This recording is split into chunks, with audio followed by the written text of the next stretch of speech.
A very good evening to all. Welcome back to my channel. My name is Neeraj Lahoti. So today we are going to discuss a magnificent set of numbers that were declared yesterday during the market hours. A company which is a Max 7 company, a mega cap company which is also a part of Nasdaq. It's a premium AI supplier. अब तो पता चल ही गया होगा. It's none other than NVIDIA Corporation. इतना hype बनता है इतना hype. So NVIDIA Corporation has declared or reported their earnings yesterday during the market hours. Excellent set of numbers. If I see prima facie, let's discuss the numbers in detail now.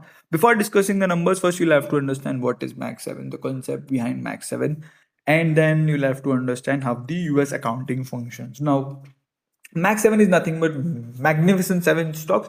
The top 7 mega cap companies fall under the Max 7 category. So, this category is generally used by the ETFs and the retail investors and also by the MFs to directly pool under the funds. So, this is kind of an index for them. So, that is Max 7. Now, which are all companies are part of Max 7? If I talk, then Microsoft, Amazon, Meta, uh, Google, Alphabet, NVIDIA, and then Tesla. Okay, so these are all magnificent 7 stocks. We know them. Okay, so these are all very much growth oriented stocks, the next gen stocks we talk about. Okay, so that is the concept behind Max 7. Now, let's come to the US accounting. Now, why it's important to understand US accounting is because the US companies declare the numbers according to GAAP.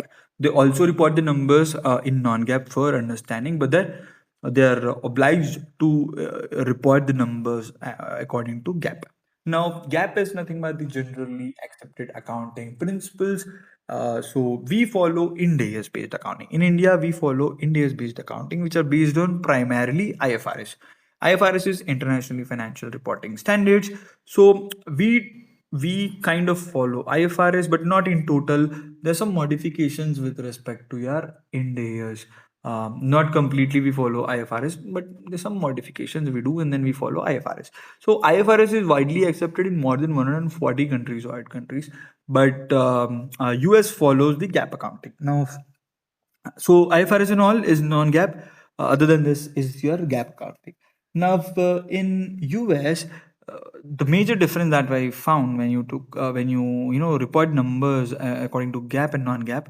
In non-GAAP, we, for example, there's a one-time expenditure. We report under exceptional item. They directly take under operating expenses. So in GAAP, your profits are the worst of a profits that you can show to an investor. Like, for example, if my 100 is my profit according to non-GAAP, I'll also take out that 30 rupees of one-time expenditure and then I'll show 70. Then, but then here I only show 100 under profit before exceptional item. So that is, we also show under exceptional category, but then we show them separately. Okay, so that is the major difference. So now I think you'll have understood the difference between the GAAP and non-GAAP accounting. So now let's go into the numbers. So these are Q4 results because they report they follow the calendar year. We follow the financial year. So there for them it is a Q4 numbers. So how the numbers are now? Let's quickly come to the numbers. These are consolidated sheet of numbers which are in millions. So revenue is 39.33 billion versus 22.10 billion. I'm telling you in dollars. So $1 billion. Now cost of revenue is like if I talk in layman language, purchases and all. Okay, like we have purchases in PNL. Okay, so $10,608 versus $5,312. Gross profit is 28,723 versus 16,791. So really good jump in revenue, excellent jump in gross profit also, but then there's a slight decline in margins with respect to gross profit. Well, we'll discuss that in the later part of the video. Now, operating expenses $4,689 versus $3,176 million. So ठीक है, कोई ज़्यादा है नहीं. Operating income 24,034 versus 13,615. This is your operating income, like we tell in EBITDA. Okay, so this is with respect to your operating income, then interest income, then interest expense, then others net. This is your net income or expenditure, 733 versus 260. So other income or expense net is total you are 1183 versus 491. So ठीक है, a bit jump, high jump because of the high interest income. The interest income is high, so your other income is more. Okay, so we generally report other income under say this interest income under other income. Okay, so this they have primarily uh, took up the interest income net off with the interest expended, and then you show the other income. Okay, and that's also a good way to show, but we follow non-GAAP IFRS. Okay. So income before income tax 25,217 versus 14,106. So this is like your PBT, profit before tax. Then you take off the income tax expense 3126 versus 1821. Then you get the net income. Now net income is like your $22,091 versus 22,285. That's almost double. Now difference between net income and EBITDA is from net income you get the EBITDA. If you add up interest, taxes, depreciation and amortization, all that stuff, then you get EBITDA, right? Okay, that's the difference. Now net income per share, that is your EPS is basic is 0.90 versus 0.51, diluted is $0.89 versus 0.49. This is what is important for me, diluted EPS. So good jump in EPS also because of the increase in net income. Okay, so they consider net income divided by weighted average number of shares. We consider profit after tax divided by number of shares. Okay, that's the difference, right? So now, if you see revenue breakup, revenue, what does the income, the revenue for NVIDIA comes primarily from data centers. So this year, almost all 91% of income, if for income from for the revenue, have come up from the data centers. Then gaming and automotive, robotics, all this stuff. But then the primary income has come from the data centers.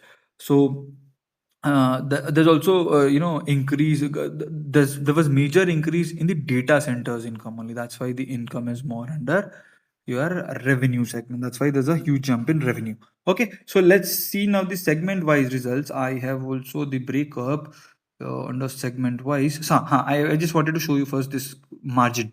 So gross margin 73% versus 74.6% under gap. Okay, so this is the difference, 76% Q4 FY24. So margins are down. That is the only reason for the disappointment. Otherwise, the numbers look really solid.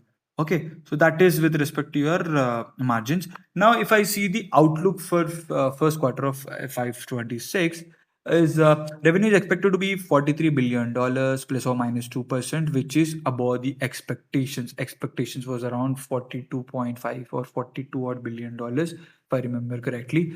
GAAP and non-GAAP gross margins are expected to be around 70.6 and 71%. This is again, I think, lesser than expectations. That is why there was, negative reaction on the stock. GAAP and non-GAAP operating expenses. ठीक है, operating expenses I don't get because I already got the margin other than this. So these are the highlights for the fiscal 26. So revenue is more or less. I think it's good guidance given, but I think this will be easily, this guidance can easily be achieved because the Blackwell, which is recently, the GPU of NVIDIA has released, and it got almost a revenue of $11 billion. And CFO said this is the fastest product that has given such kind of results in the history of NVIDIA. So overall, excellent set of numbers from NVIDIA, except for the your margins. Overall, very good set of numbers, trading around 130 odd dollars, around that range. 140, 136, 137 is precisely the breakout level, but 140 to be really, get that breakout is 140 odd levels. So let's see how the stock reacts today after, almost one day after reporting your numbers. Let's see how the stock reacts more on this. So this is with respect to your NVIDIA. So for more such authentic content, more such very, vast knowledge of all the other stock markets, how the other companies report in the other countries. So for all that stuff, you'll have to subscribe to my channel and also do like this video to get more such content. So that's it for today. That's it with respect to NVIDIA. We'll come up with a more such videos, interesting numbers and videos and all of the stuff. Okay, thank you so much for watching. Jai Hind. A very good night.